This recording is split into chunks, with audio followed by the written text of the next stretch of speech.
السلام علیکم ورحمۃ اللہ وبرکاتہ۔ عرف عام میں بھی بات یہ مشہور ہے اور دوسری کچھ خطباء بھی فرماتے ہیں کہ سینما میں جائیں وہاں اختلاف نہیں، اور اگر دین کی بات سننے بیٹھ جائیں وہاں اختلاف شروع ہو جاتا ہے، لڑائیاں شروع ہو جاتی ہیں۔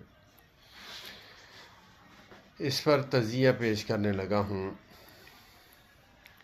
مولانا محمد الیاس کمن حفظہ اللہ تعالیٰ کا۔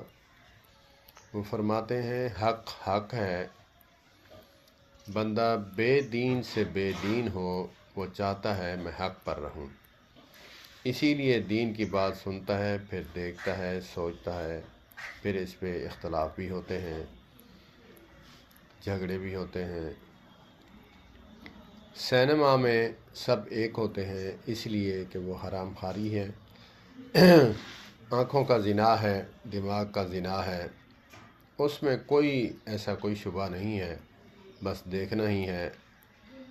وقتی لذت کے لیے جو ہے وہاں خاموشی سے دیکھتے رہتے ہیں، اپنے خیالات میں، برے خیالات میں کھوئے رہتے ہیں۔ وہاں تو کوئی لڑائی نہیں ہے، لڑائی تو وہاں ہوتی ہے جہاں ایمان کا مسئلہ ہو اور اعمال کا مسئلہ ہو۔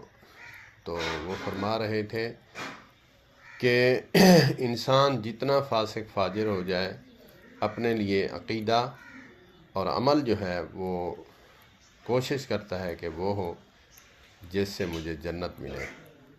اللہ پاک مولانا محمد الیاس کمن حفظہ اللہ تعالیٰ کو صحت والی لمبی زندگی عطا فرمائے۔ اللہ پاک ہمیں بھی عمل کرنے کی توفیق عطا فرمائے۔ السلام علیکم ورحمۃ اللہ۔